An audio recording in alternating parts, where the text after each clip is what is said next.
Welcome to another Quantum Conversation, brought to you by AcousticHealth.com.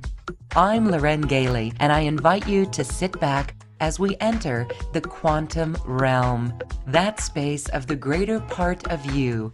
It is your connection to infinite possibilities, infinite potential, and infinite mastery. Welcome, everyone. Thank you so much for being here. We are very excited for the show today because it's a very interesting topic. And my guest today is going to share her story, her awakening. She is a walk-in, which that is so fascinating. We hear this story more and more. It's becoming more mainstream. And Alana Aviel is here to also share on what she learned from that, from the wisdom that she holds within herself, and how we can literally learn to read our reality. Alana, welcome to this quantum conversation.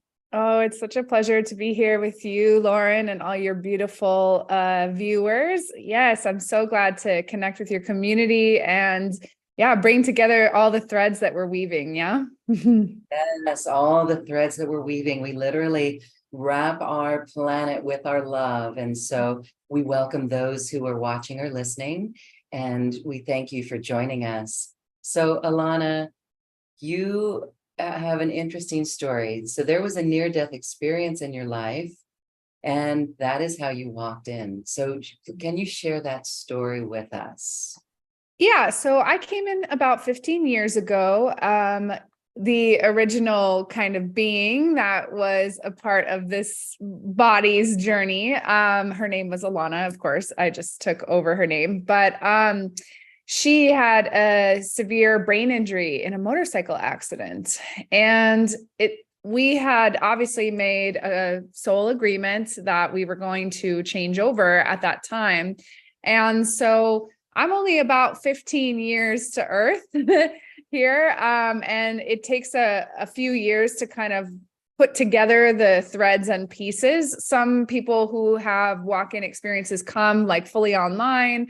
Others have to adapt a little bit and become aware of, the Earth experience, because it's so drastically different than coming in as a baby, which is most commonly how most people start their journey into consciousness. So for me, it was a powerful and curious way to learn the reality operating system, I guess you could say.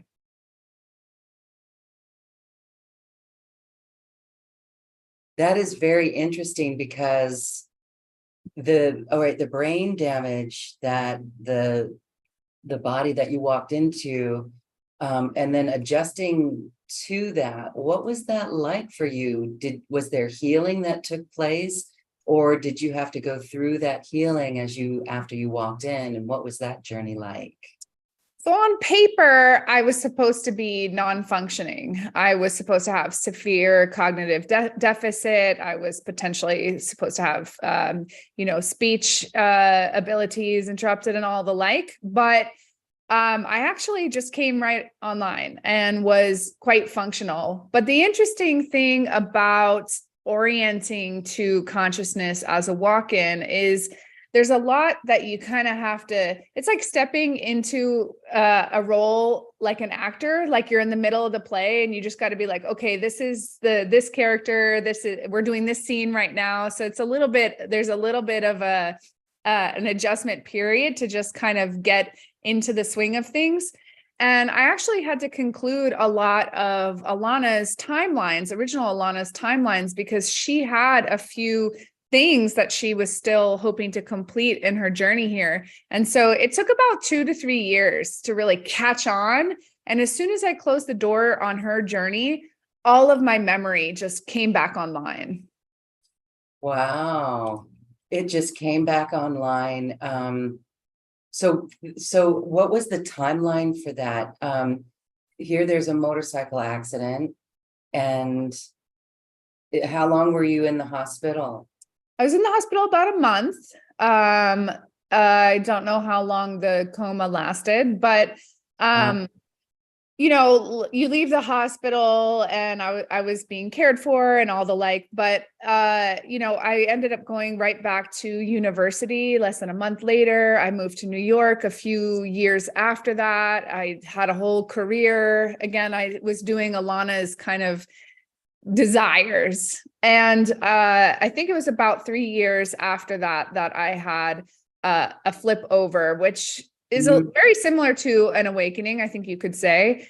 But it really just made all of my life not make sense to me anymore. And so I departed my life in New York and moved to the forest, where I lived in solitude for 5 years or so. Wow. And so your family, did they recognize this transition and this shift?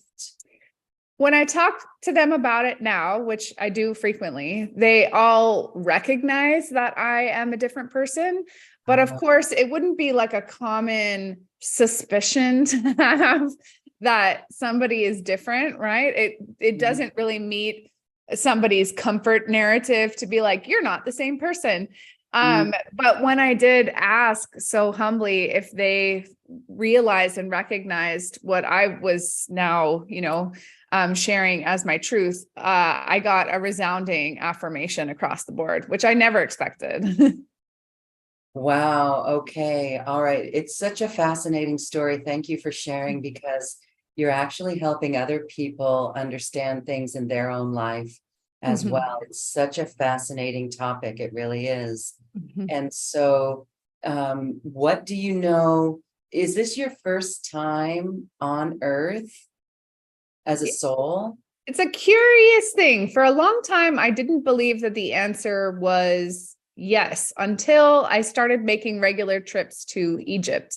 So when I travel to Egypt, I take groups twice a year to Egypt, and everybody has soul rememberings on our journeys to Egypt. So every time I go to Egypt, I get bigger pieces of the puzzle that I was here in Egypt, particular, many times. But I don't think that I am aware of relationships to other journeys on Earth outside of Egypt. Wow, I got chills when you were speaking there. So that's pretty amazing. And I find it so synchronistic. Egypt has come up on our radar on this show almost every week. Actually, it was amazing. yesterday and the day before and last week a couple times. And more people are being called to go to Egypt. I just find that fascinating. There is a deep awakening. I'm getting chills right now as I talk about it. So that's fascinating. So I guess you could say that you're from Sirius, among places, but yeah. Correct. And so what do you know about your soul as this awakening, this wisdom comes into your awareness now? So part of me is building a relationship with an awareness that we can actually have our consciousness activated in more than one place in the universe. And when you build a relationship with that, you can actually start to download some of the awareness that the other piece of your soul is kind of actively doing in that other place. And the way that I know that is when I was in the king's chamber of the pyramid, it was like talking to myself conversationally. It was so easy to ask questions, receive answers, as well as do other energetic downloads and activations for myself. And so that really kind of closed the gap between my curiosity, if it was possible. And I started in repetition. Every time I go, I start to understand more and more the technology of each of the pieces of archaeology in Egypt, and they all have a specific purpose. Some are very much like an intradimensional airport. Other places are very much a place where you can download prophecies. Other locations, you can communicate with other parts of your soul. There is a very specific technology that is still online in each of those locations in Egypt. And I'm learning from the people who travel with me, because their experience then just affirms my suspicions that I have when I'm journeying through the places and getting additional information. Yeah. It's fascinating. It really is very, very cool. So the energetic downloads and activations that you have. This is now the work that you're doing on the planet as well. Mhm. And I find it, again, so fascinating. It's as if you are returning to your soul, right? Your soul is whole when you're in Egypt. Oh, definitely. In fact, I think that in Egypt, there's also the vibration of Gaia's soul there. I think that her story is more woven into the walls of Egypt than most people have really acknowledged or talked about. And so it's really interesting to learn Gaia's story in Egypt, just the same as learning about my own. Yeah. Yes. All right. So, would you say that the various features in Egypt, from the pyramids to the temples to the Sphinx, that they're all from different timelines, or is it a general era? What I would you? think that they transcend timelines. I think in a way, it's almost like a user manual to the operating system on Earth. And in Wow. previous eras, there was an increase in abilities that we all had as a normal part of our day to day that have now gone offline. And I believe that there is actually almost an energy of encryption on some of those messages to only reach the people who will care for them and return their purpose, to allow it to serve humanity again in the way that it was intended, to restore peace, pretty much. Yeah. You know, you just hit the nail on the head. That's probably why so many are being called right now at this time to Yeah, go to Egypt, because we are on a mission to restore the peace. Beautiful. absolutely. Here's a question from Linda. Thank you, Linda. Do you play crystal bowls or Tibetan bowls in Egypt? I'm going to tune into that answer because I haven't brought bowls with me. Mm. Interestingly, I'm getting that the Tibetan bowls would have more of a similar energy to the temples because they were created at the same era. I think that the crystal bowls are almost like a layer or an octave above in their magic technology, because I don't believe that they were as commonly available. But it's really interesting to think about bringing them now. Yes, okay. And so when was your first trip to Egypt after this all transpired? It was in 2020. And now I'm going twice a year, in November and March with, sometimes it's been groups of exclusively women. Other times it's been, a more co-ed group. But again, I'm going in November this year, as well as in March of next year, because the power of witnessing people reunite with parts of their soul, part of their heart, part of their story is just so profoundly resonating with me. It's fascinating. I'm getting chills listening to this story and witnessing, again, many people this year going to Egypt and sharing their stories. So thank you. What I find fascinating is that for many years, when I heard Egypt, I had a resistance to it. Mm-hmm. That tells me that maybe there was something, I don't know, but there is a connection there because there was the resistance. We may be drawn to a place, but when we resist a place as well, we have to look into that. Would you agree? Yeah. Can I touch on that a little bit? Please do. There are numerous people who I have taken to this one particular hieroglyph in Egypt, and this one particular hieroglyph holds kind of maybe an access portal to a time of great trauma that happened in Egypt. And it is a time where we experienced a disconnection from some of our truly magic abilities, as being common and easily used and accessible. And so I believe that when people go through the experience of transmuting that trauma, it's also when a lot of those gifts come back online. I get chills. It's beautiful. All right. Yeah. Right. So we're going to put this call out to our audience. If you guys are interested in Egypt, just drop us a note in chat. It would be very interesting because I just see one day there will be a reunion in Egypt. And you mentioned Tibet. It's very interesting because I cannot recall the name of the book right now, but it's the Romanian Sphinx. There's a Sphinx in Romania, and it was kind of hidden, and it's natural in the rocks, and you can see it. And this is there's a tunnel that goes into the inner earth, and it connects to Egypt, and it also connects to Tibet.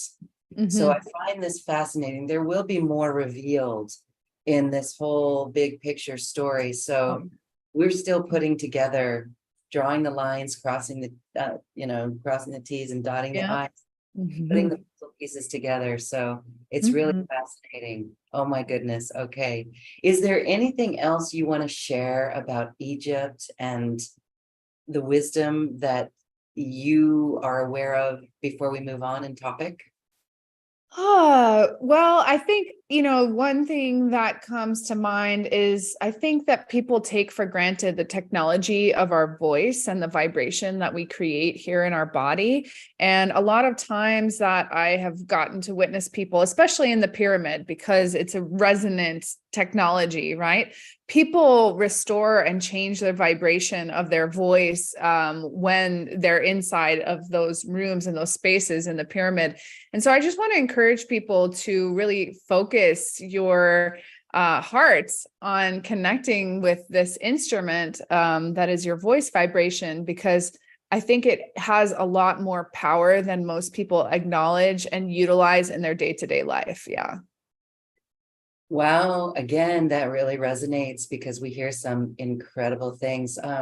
There's another gal who actually is leaving today for Egypt, and she too says her light language has accelerated, enriched. So that's very fascinating. And how about you? Do you speak light language in your activations? Has that come online for you? My light language did come online in Egypt, and I've witnessed many people's light language come online in Egypt as well. So you're on the money. Okay, that's where all right, you are helping us complete this puzzle. It's really fascinating. Wonderful. Beautiful. And so, all right, our topic, this is interesting because this whole experience with you, you have this insight within you that you can see how we create our reality. What's going on there? How do you know this, or what do you know? Yeah, so I think that one reason why there's a couple reasons why it's been really easy for me to kind of learn those parts of this operating experience, this game. A couple come from the way that my brain works and my past experiences. I worked in technology for some time. I worked in cognitive sciences for a little while.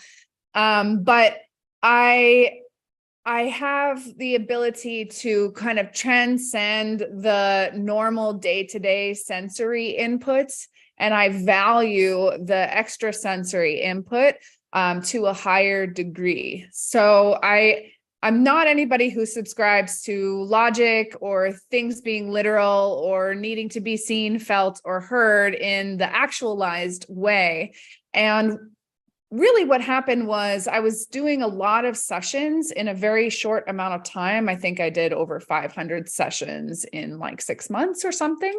And during that time, I was able to witness people back to back to back to back. And they were able to kind of affirm some of the patterns, codes, behaviors, and beliefs that we hold that are inhibiting us from witnessing our light to the fullest. And so you can kind of learn, it's like learning a language. When you work with people in succession to that degree, it's like, this means this, that means this. And you can create an awareness of this language that we are living within. Essentially, when we are fully connected to our light, there is no thinking necessary at all. Everything is always in real time. It's in the present moment, and you can feel the peace of your intradimensional self as co-creating your experience in real time. Now, if you are trying to manifest or overcome a pattern, a block, a traumatic experience, this is where it's great to attune your attention to look at this reality that is being created from your subconscious and from your higher self, so that you can walk yourself back to remembering what things are impeded, blocked, or stuck, and you can reunite with your light to get back into balance. Yes. So this, when you are fully connected to your light, that is probably one of our top 5 questions. How can we connect fully to our light? And how do we anchor it and really hold it? Yes. So the first kind of clue is to become an observer, right? So a lot of times people can be stuck in the victim mindset, where it feels like our life is happening to us. If anything, if you're able to, in the moment of the greatest struggle, to step into the perspective of the observer, you're already winning, because you're listening to your reality. You have then taken yourself out of being subjected to it, and you can start to listen. What's coming forward here? What's out of balance? What has tension or anxiety? What part of me is connected to fear instead of love, right? Where am I outside of trust, union with my higher self, always protecting me, always directing me? And so stepping into that observer, while it can sound difficult, will give you immediate relief. The only part that makes it difficult can be our beautiful friend, the ego, that may convince us that there's something that needs to get done, or something that we need to fear, or something that we are like required to be inside. And that's not true. We are always protected in every moment. And when you stay in the present moment, you are in that absolute truth. Yes, that's really, really important. And as you're speaking, I'm looking back in my own life for examples. And, it's so easy when things come up that it's so easy to shift to blame. Like, you guys made me, this happened to me, right? But what you're saying is that maybe our higher self put it all in place, that there's another piece of us that line this all up for our greatest growth. So let's take an example. If you've got one, that would be beautiful. I can share one. I've shared this before. It's pretty recent, and it did rock my world. My iPhone got stolen. It was left in a rental car, a friend's rental car, and I left it charging in the car, and I came back and it was gone. And I immediately was like, why didn't you didn't lock the car door? It was kind of like, I can't believe you didn't lock the car. But anyway, I went into the blame right there. And so to shift it and say, this is a lesson for me, it still is quite a bit of a challenge, but I can see it from a bigger perspective. It's expanding my growth on technology. I now have an iPhone and an Android. And so maybe that was part of the lesson, as we're here with this technology. But it also made me realize that what was important, and it made me appreciate the various modes that we can communicate. So isn't that interesting? Absolutely. And So that's a mundane thing compared to people who get diagnosed with very serious illnesses, right? yeah, absolutely. So essentially, everything's participating to return us to a wholeness where nothing is needed to be from outside of us, that we are completely sourced from within. And when we are completely sourced from within, we receive the moment and we recognize, okay, the phone is gone, but who am I in this moment for myself? And what is my actual belief about what I'm going to experience going forward? By deciding your reaction to an experience, you decide the outcome in the vibration that you are choosing to embody. And so I believe that you likely had a response that was more of a collective frenzy and a panic, right? But a few days, maybe a week later, everything was back on track. Is that correct? There were still bubbles of, because I'm in a different country, there were still bubbles of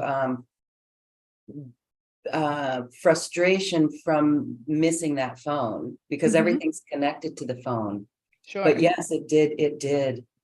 So it was interesting, the residue from that came up to continue to challenge me on that. It also was likely inviting you to look into that particular vulnerability, because there could be a story or a trauma or experience where you weren't feeling supported Yes. without a piece, right? And so your higher self was likely saying, hey, maybe it's time for us to look at this particular vulnerability and get to know ourselves again as who we get to be without it, right? Yes.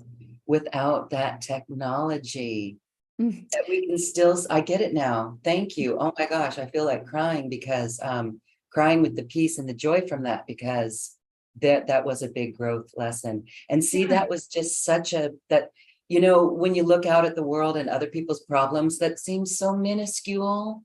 They're all octaves of the same thing. They're all just clues. They're just clues. Yeah. Okay, I'll take the small mundane clues, please, because there's okay. How about another example, a healing example for people? We'll go back to a diagnosis that someone may receive. And have you worked or known people that you've helped move through something like that?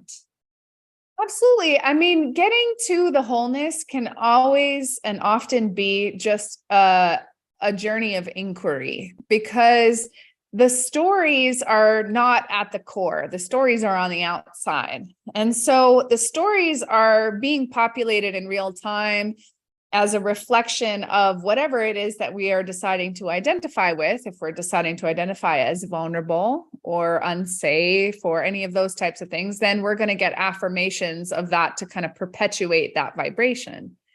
In addition, those thoughts are going to activate a message to our reality that our preferred state is struggle. And so the volume for the struggle will increase.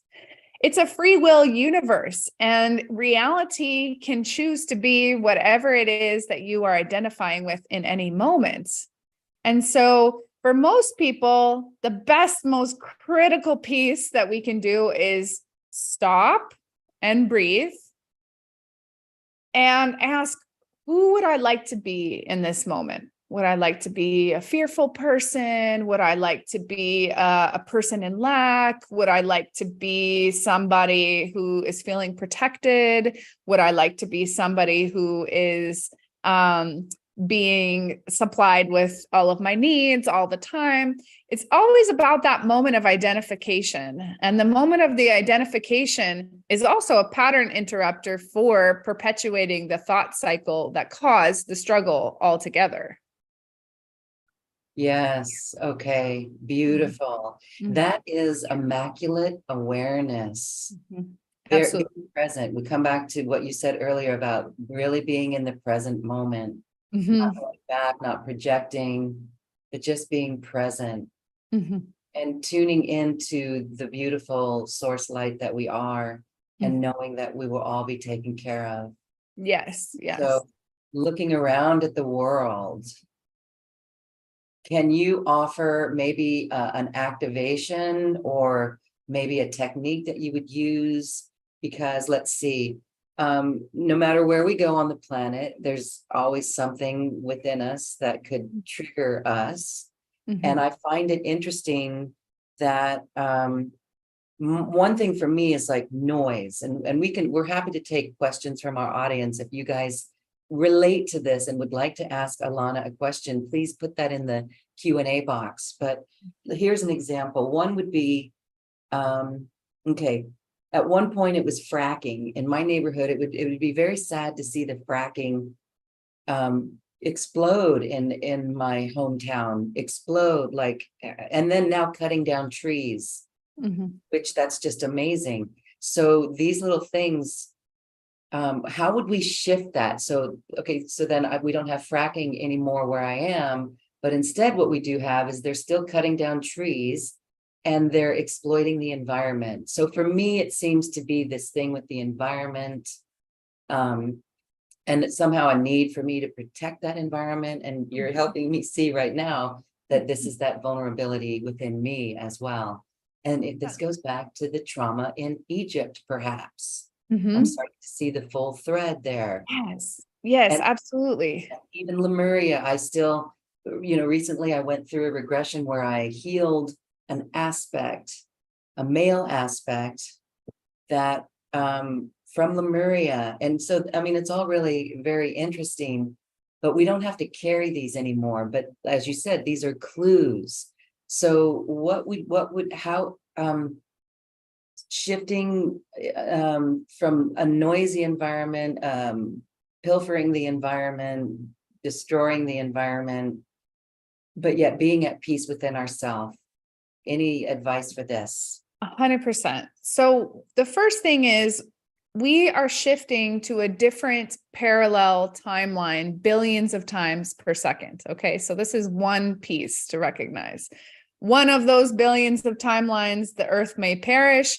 One of those billions of timelines, the earth may return to its absolute prosperity, right? So we're just going to put that aside for a second. Secondary to that, there is nobody in your reality except for you. And though we can always feel this whole world around us, and we have this natural sympathetic energy to things that we can't see or things that we can't fix, right?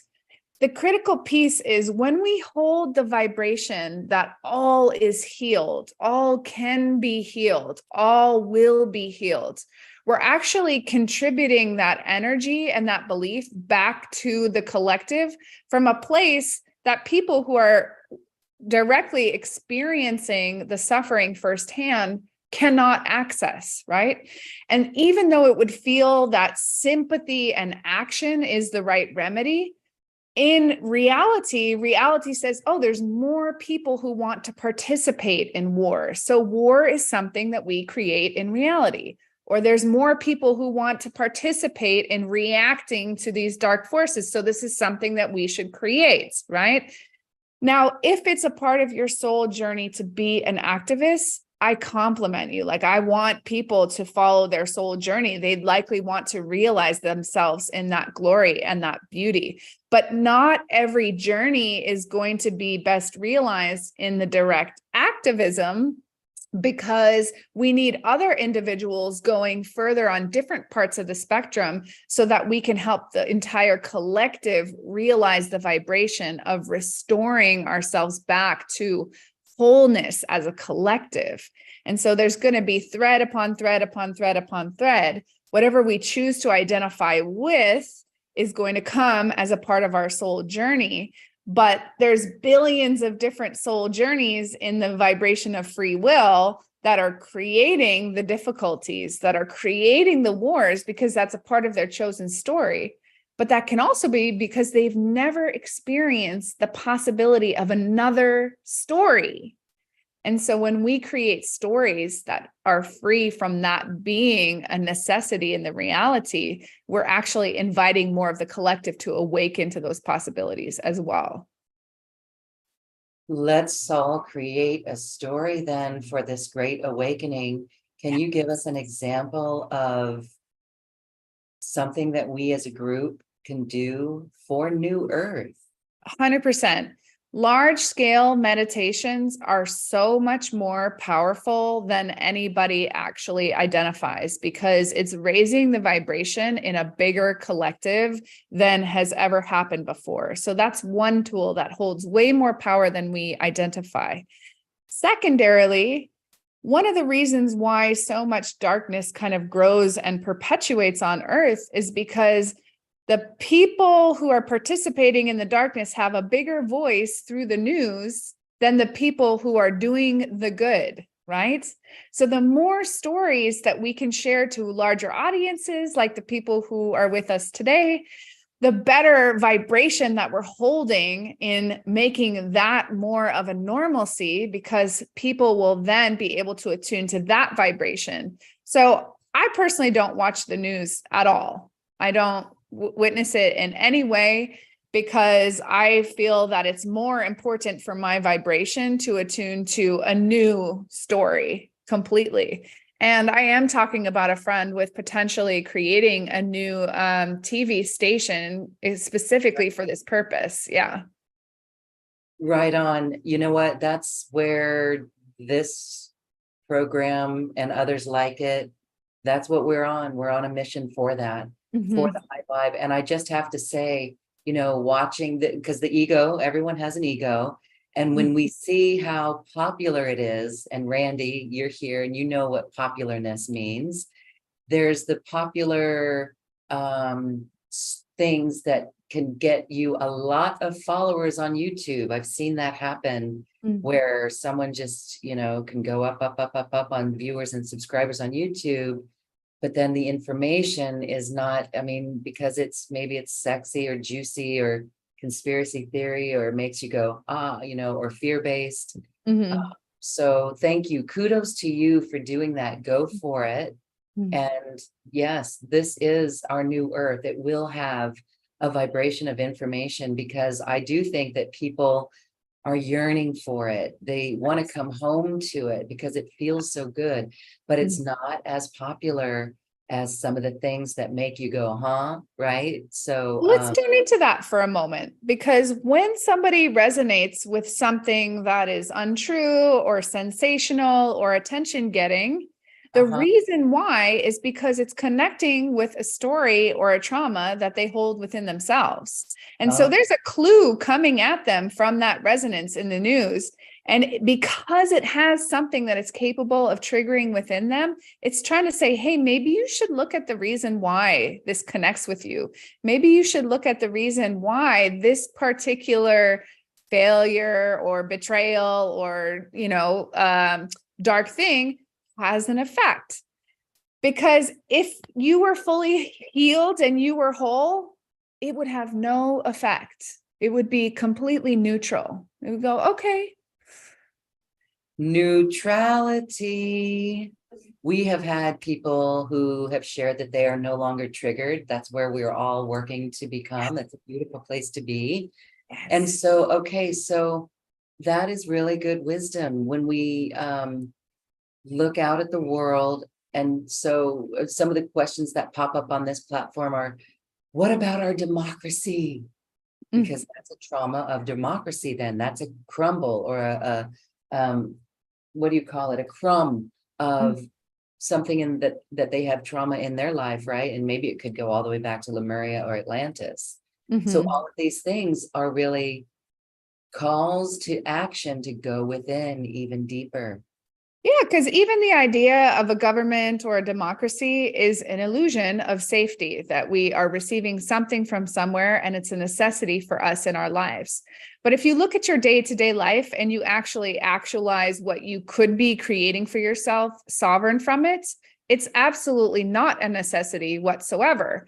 But because you could grow your own food, you could clean your own water, you could supply your own things. And many people are going back towards that because a lot of money, energy, and effort have been siphoned into the wrong pots anyway. So what's the point in giving our illusion or desire for safety to a body that at the end of the day, you wonder, well, what are they actually giving me? What am I actually receiving, right?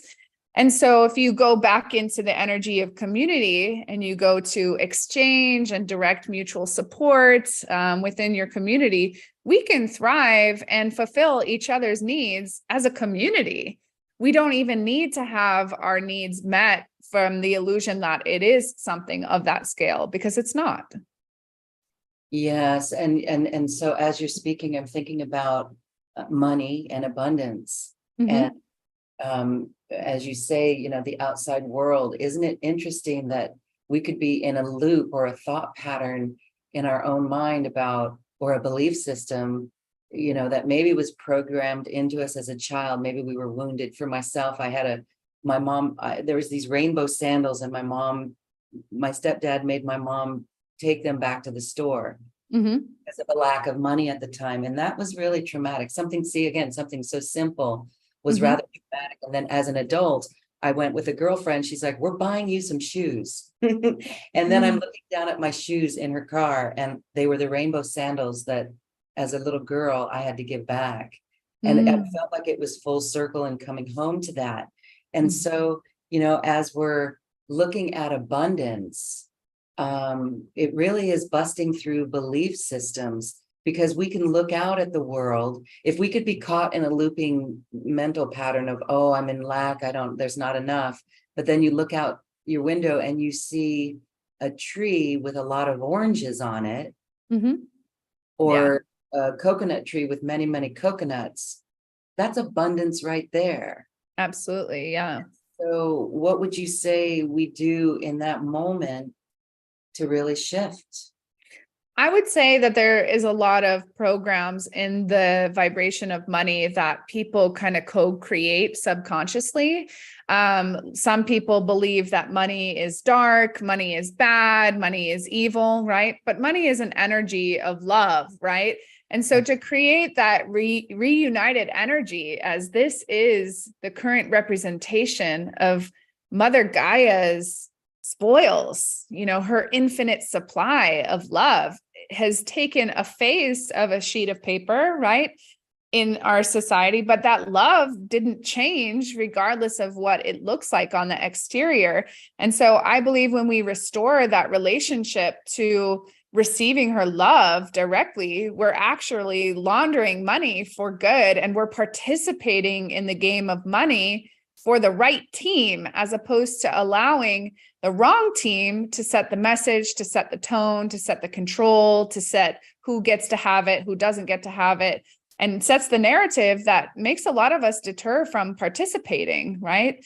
And I think when we really tune into that money is direct love from Mother Gaia, and we open our arms to receive her love, and we share that gratitude, we're kind of closing the link between something that a lot of people shun away or don't want to participate in. And we're restoring that union so that she can come and work with us directly, those who will do even more beneficial things, even more magic things, exponential love from her original source. So beautiful. Thank you for that. I love everything that you said. Laundering money for good. And it's direct love from Mother Gaia. It is so beautiful. And so for those who, and again, it's this clue to go within and to track and trace the energy of that vibration within. And so one of the things I've done in my life is money games. I call it money games, which helps me raise my vibration as well. And it goes down to, a vibration I hold even before I look into my online bank account, right? You look out the window and you imagine an extra zero. That may seem silly, but in a longer term flow of that, it does work. It does work. Another one is tipping. If we are disengaged from our clinging to money, one thing I noticed years ago with my husband is he was following a familiar pattern, a family pattern of making the bill come to an exact $0, like $23 exactly. So he would leave $1.88 so that it would come to exactly. And it's like, why don't you leave $2.22 or $3 or $11.11? So we can start to play with the numbers and use them energetically as wake-up calls for the person who's receiving that tip, and make it just a little bit more than they would be expecting. And that's like a love bomb, or giving a tip to someone who doesn't expect it, like a cleaning person, or out of the ordinary, where people wouldn't expect it, but they would really appreciate it. We call those love bombs. Absolutely. And that is actually shifting the vibration. And so this is something that we can do with everything in our life then. Every trauma, it's turning it and flipping it. It boils down to actually doing the opposite of everything we've been trained on this planet. Pretty much. I mean, unfortunately, this is one of the benefits of coming in at age 25. I was 25 when I arrived. So I didn't have the childhood impression. I didn't have the societal programs laid on me. They were just around and I was observing them. But I also had a deep relationship to know that they were free will, opt in or opt out. And there was no mandatory requirement to participate. And that was probably one of the greatest gifts of being a walk-in, is I knew it was a participatory experience. And so I never chose to play in those experiences. That's why I retreated to the forest for 5 years. I wanted to make a relationship with nature to get some real information about the earth experience that was not corrupted. I just want to go direct. And so like when it comes to like getting your sovereign awareness online that isn't skewed by collective beliefs, it's all about keeping the awareness of unconditional love as the default program, right? So if we apply unconditional love as the default program to money, right? Unconditionally, everything you will give will come back to you. Unconditionally, it will circulate itself. Unconditionally, it will provide for your needs. Unconditionally, it will return in, abundance. So just continue to follow that thread of everything has to be at its core unconditional love. And so how can I reseed my belief in light of that core absolute truth of the universe? Yes, beautiful. Now, I want to ask you, so were you in New York City? Yeah. Oh, yeah. Okay. Woo-wee. Very Atlantean and very crowded. People thrive on that energetic city as well. But you were there, you said 3 years you were there? No, I think I stayed in New York more like 5 years total. Yeah, so I got a good run in. And at first, when I was like retreating in the forest, I felt like I could never be back in the energy of New York. But over the years, I would go back to visit, and I realized it's one of the most amazing creative cauldrons on the planet. Yeah, see, that's a beautiful perspective, to see the creativity. I agree with you on that. I lived in Guam for many years and would return to the States and go to a baseball game and just be amazed at the marketing, the level of marketing. So it is creative. And so I see the world as that, advancing with love, with that unconditional love that you're speaking of. So let's go back to, all right, New York City for about 5 years, and then you followed the call to go to the forest. Tell us more about what that experience was like, because where did you go roughly? And then what did you do? What was that like? Yeah, so I took a long journey from New York in a camper to get all the way to Oregon on the West Coast. So I went to the opposite side, but along the way, I feel like I was hitting a lot of really powerful, energetic places in the continent. And I also got the opportunity to study with a few Native American tribes in some different traditions that we have here in North America. And when I got to the forest, you can see somebody commented on my dog who's over there. I reunited with this beloved. His name is Wakea. He was a great teacher to have. He actually works for Archangel Michael. And it was a lot of reconnecting to the clairs. So when you're in the forest, it's very easy to start using your clairs because all of the different intelligences and beings want to participate with you there. They want you to listen. They're like elated that somebody is curious about what they have to say, right?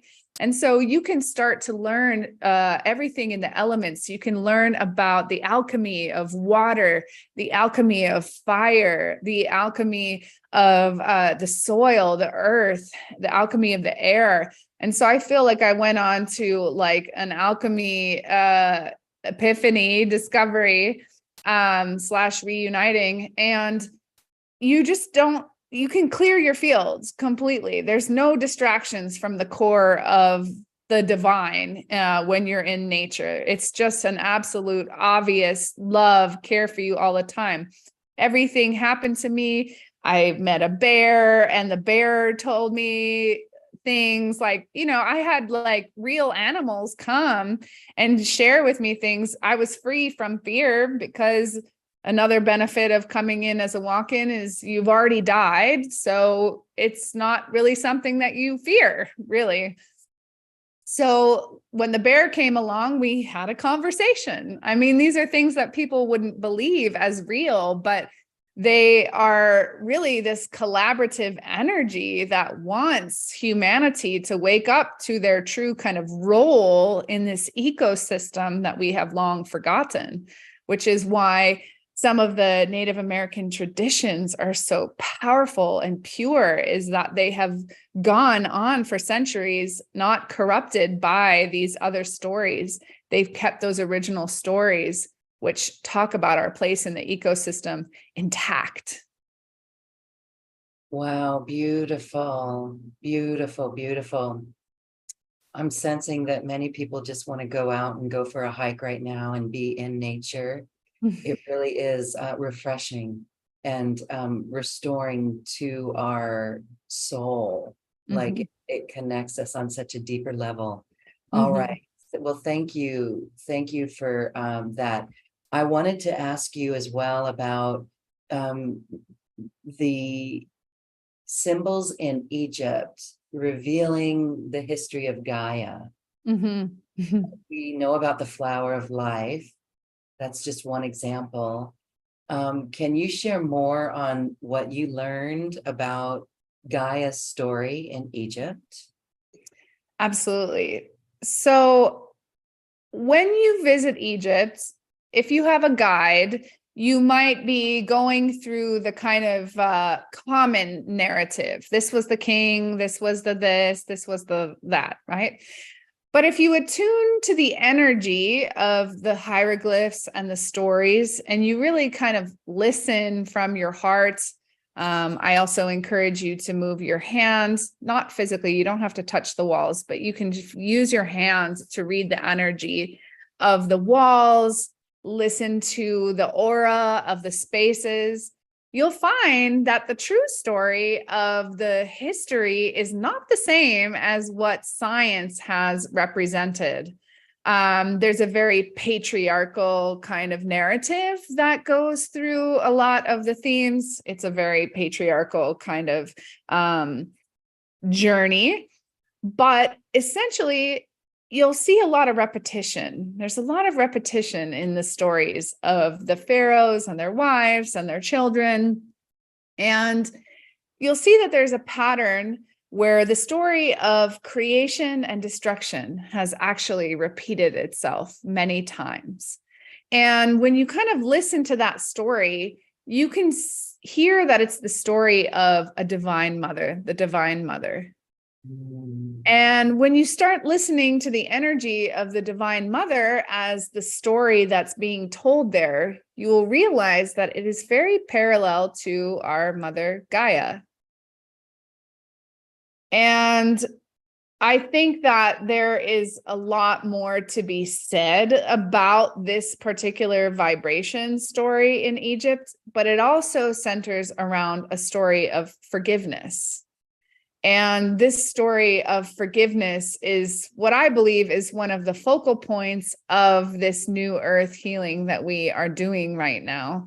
It's necessary for us to really attune to that vibration of forgiveness of ourselves as a collective, of ourselves with each other, of ourselves with us as the individual, as well as the forgiveness that's necessary for us to restore our relationship to Gaia. And so the energy of forgiveness is told in the different stories in Egypt, in all of a different, just a little bit of a different tale, but they all kind of go back to the same thread. And the thread is forgiveness of ourselves as human. And I think that that is one of the core missions to focus on as beautiful beings on earth at this time, as we have been ignorant to our true nature. We have been ignorant to our needs. We have been ignorant to each other. And so if we can go through the energy of forgiveness, I believe that we will restore our divine genius as creators here in this heaven on earth. The power of forgiveness really is incredible. Thank you, thank you, thank you for that.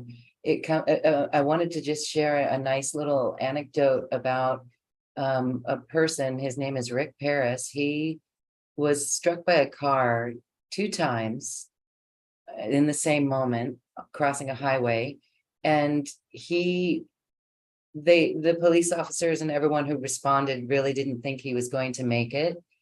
But he was a shaman trained in shamanism, and he had been doing his work, and he knew to really hold his vibration. And he didn't let the doctors give him the bad news. He just said, tell me what I need to know. And so they said, okay, well, you've got this many broken bones, all this stuff. So he held himself in a space of vibration, and his main comment that he shares is that he had to forgive himself for getting into that situation. He walked out of the hospital the next morning.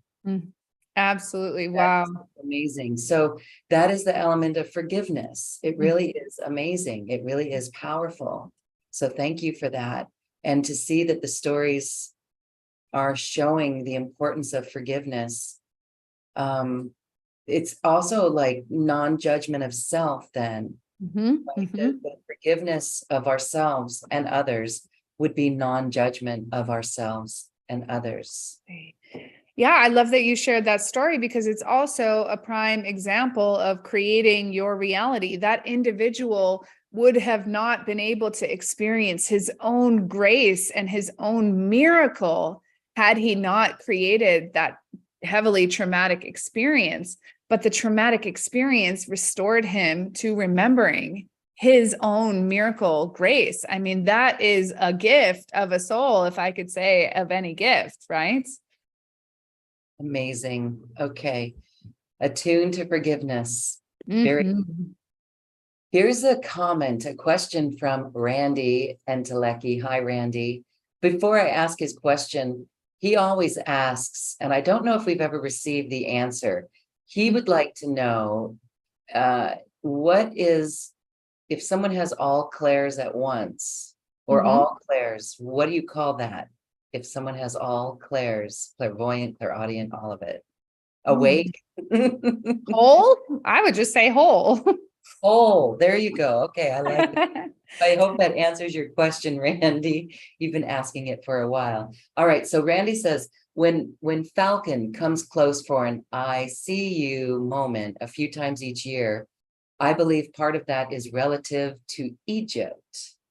Definitely. So Falcon energy is Horus. Definitely. So Horus is the energy of the sun, the child of Isis. So I think that the Falcon energy can be anything from protection. It could be a restoration of memory of yourself. I think that the Falcon energy is also akin to zooming out on your life. I would say zooming out and looking from that higher perspective would be the guidance that I feel is brought through the Falcon. Very cool. All right, thank you. And Randy likes to say, when you look at nature, nature looks back at you. Yes. It is you. You. Nature is the universe in action. I love that. Okay. Indeed. All right. So Alana, this is beautiful with you. You have in the work that you do on the planet, you have a membership that people can join. You also have many programs, classes that you teach and taught. And I'm going to put in our Zoom link the special offer that you've created for us today.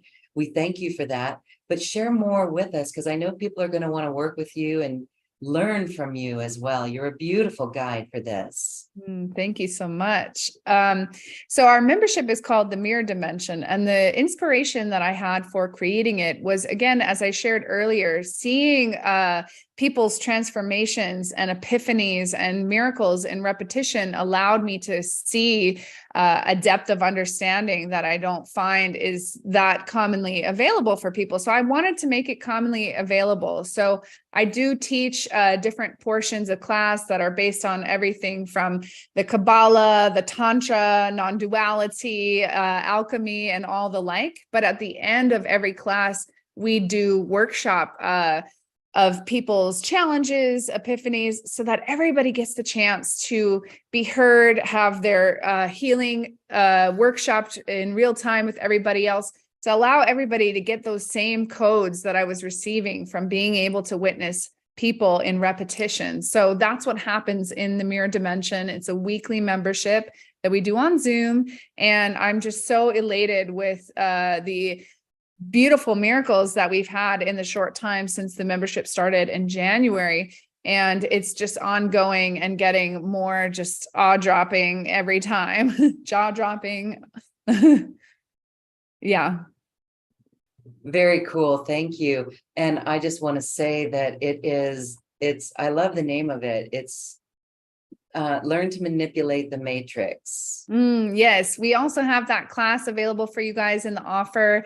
It's basically 6 classes of strategy for playing the game of life from a place of wholeness, for sure. And it feels like manipulating the matrix, because when we are whole, we are feeling the resonant vibration of our creation in real time. Absolutely.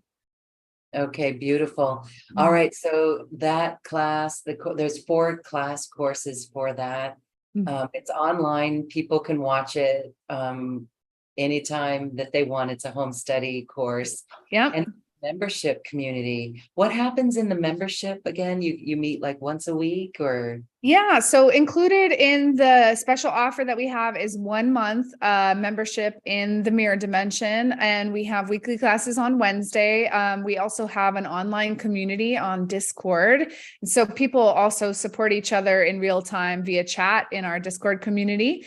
And we do weekly Zoom classes on Wednesdays that also include that Q&A component. So you can ask your questions, you can workshop in real time, and also experience the transmutation that happens when you get to witness other people's transformations.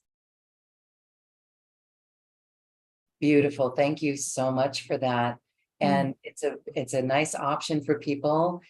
If those need help with this, it's a very affordable rate, $111. If you need help with that, there is a 2-payment option, because we want it to be easy for you to participate. And so we hope that that helps. Again, Alana is a beautiful teacher and a beautiful guide, and you can feel the resonance with her. I felt chills in this program just listening to her speak, and it's really beautiful. So thank you for that, Alana. Again, the link is in our chat box, and it's wherever you're watching or listening to this program. And you can also find it right here on the webpage. So Alana, as we culminate our show today, I just want to give you some time to maybe cover anything else that we intended to talk about. There was the flow state, the state of flow. And I wonder if there might be some things to add about that. Yeah, I feel like flow state is divine creativity. It's really coming from that place of wholeness. I believe it's probably one of the most powerful relationships to build for somebody to use in their daily life. And the reason why is it's being connected to your intradimensional genius.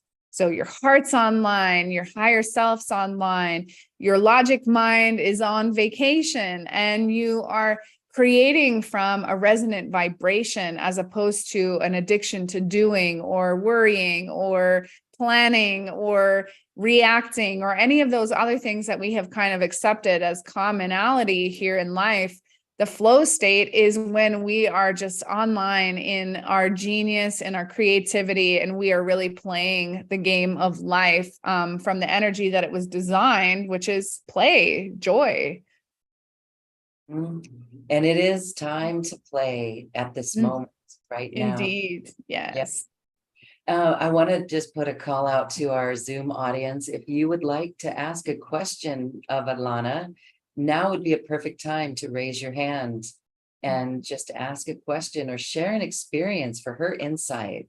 You can raise your hand on the Zoom panel if there are questions, but I think most people are feeling the energy of this call and just loving it all over the place. So thank you for being here today. I wanted to see, let's see. Oh, there was one question in our chat box that you might have the answer to. Linda asks, do you know who sung the pyramids into being? Ooh, interesting. Let me connect to the energy. I don't know off the top of my head.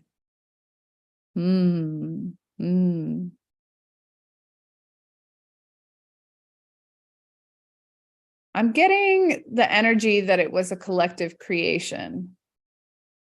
What I know about the pyramid energy is it has very much of a density distortion technology in it. And so I believe that it was necessary to create the pyramids in order for us to access and exchange information outside of this conscious realm. And so I'm hearing that it was a collective creation as an act of love for all of us to be able to serve each other from the fullness of our extra dimensional ability. So I'm not getting a name, but I do feel a very community collective energy that brought it into existence together. Yeah.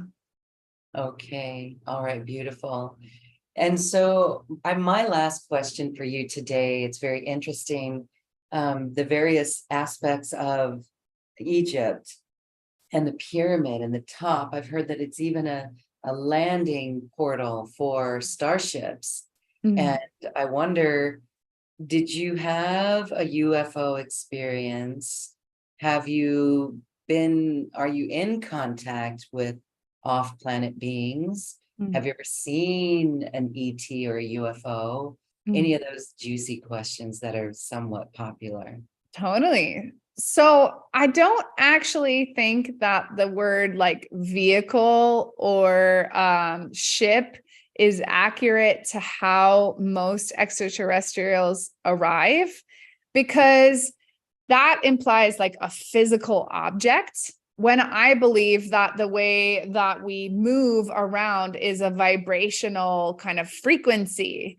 And so yes, I have participated in a vibrational frequency vehicle in my times that I visited the pyramids, as that's how I transport my consciousness back and forth between the piece of me that is in Sirius and the piece of me that is here. And so I think that the more we can kind of get accustomed to things that don't compute with our literal life, the more we're going to open up to the subtlety of how those things arrive. For example, a lot of people are aware of how channeling works, right? A channel just is matching their vibration to the other consciousness to whom that they are channeling. It doesn't mean that a divide has to be crossed. The curious thing about reality is there is no spatial difference between one place and another at all. The space is something that is common in this reality here on Earth. We measure things at a distance from each other, but actually quantum physics is now realizing that everything that we see and perceive originates from the observer. And so there isn't anywhere to go to at all. And when you start to kind of get into those mind-bending concepts of how to re-contemplate the way things work, they allows us to understand that ETs and other visitors can arrive at any moment. And what I've also heard is that they're just waiting for us to show that welcome, to show that readiness, to show that open door to say, okay, we do want to develop a relationship with you. And they've been planting seeds in various open hearts to start that actually increasing in frequency. And that open contact could be somewhere in the next 3 to 5 years. Very cool. And also the inner earth beings, the Lemurians as well. And just creating that invitation within our lives. I love how you expressed that, because we definitely are all ready for that. And here is a comment. Here's another Linda. We have 2 Lindas with us today. Linda said, I have had past lives in Egypt. Would it be possible to travel there telepathically to restore our gifts from there? You did answer that in your last question that you answered, but can you explain this just a little bit more? Telepathically travel there to restore our gifts. So the answer is kind of a yes and. I don't believe that it requires the telepathic component in order to restore the gifts. The restoration of the gifts comes from releasing identification with being without them. And that is going to look different for any number of people. For some people, it's going to require going back and actually witnessing the experience, which is what accidentally happened to me in Egypt. But I also believe that I was invited to journey into the memory of that experience because I was supposed to hold a piece of its transmutation and thus needed to be fully aware of what happened, right? So for you, Linda, I feel like it would be great to journey within yourself and have the inquiry of, okay, which ways and methods would I feel most safe to journey into to restore my gifts? Should I make a relationship with traveling and having memories? It's be something that you could do in your dreams. It could be something you do in astral projection, but find the story or the method that feels within your reality as the most comforting. You could even write a story and do automatic writing and have the memory of what occurred come to you. It's really about meeting yourself where it is in your comfort zone, because that allows your soul to do the restoration in the style that is comforting to you. And that is going to be the easiest way to really adapt into a consciousness that is identifying with those gifts as back online, as beliefs create reality and identity creates experience. Wow. And so I'm just thinking about the DNA right now, and in our DNA, if we have those gifts, if those gifts were a part of us, it's in our DNA then, isn't it? And DNA can get reactivated spontaneously. It doesn't take any particular recipe to do it. It's just about directing your attention and belief behind that being available to you, for sure. Okay, so everyone activate your DNA and go into those memories and bring those gifts online. Thank you. Beautiful. And so here is a question. Hi, Angela. Angela says, I heard recently that the stones of the pyramids were built by building a mold and pouring an epoxy sand into the mold instead of moving the rocks and stacking them. Thoughts on this perspective? I think that sounds like a very physically oriented description of the construction of the pyramids, which could be suiting to some to identify with that methodology. I think that everybody is going to have their own curiosity about it, but I ask you to transcend what seems obvious to get the true answer, because it's beyond belief for many.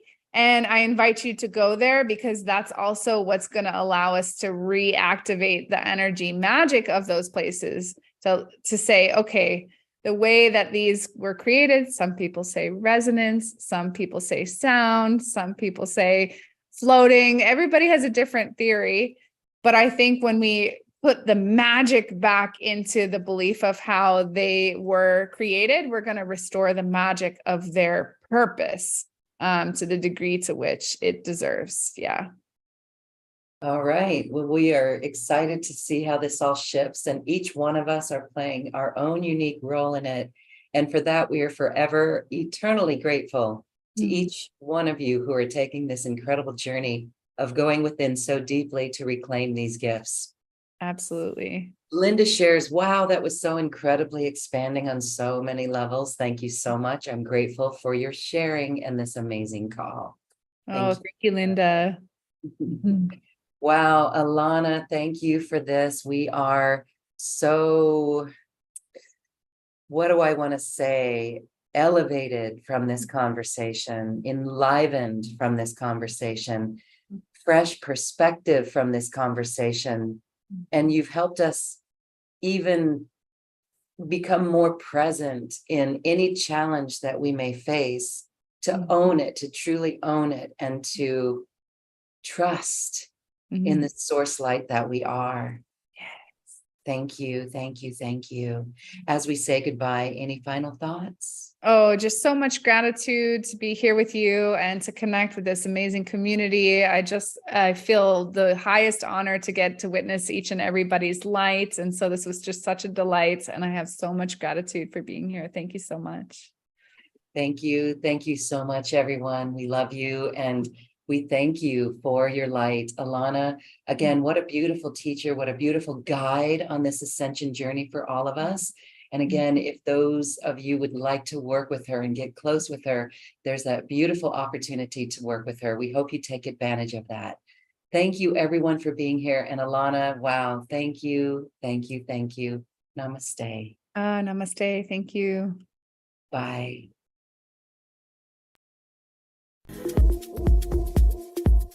Thank you for listening to this quantum conversation, and thank you for dancing with us to the cosmic heart. As we raise our own vibration, we raise the vibration of the planet. This show is dedicated to you and all awakening hearts, as we are here to shine our bright light and amplify our love. Access all quantum conversations, special offers from our guests, and online healing retreats by visiting acoustichealth.com. I'm Loren Gailey, and from my sacred heart to yours, I honor your magnificent love and light.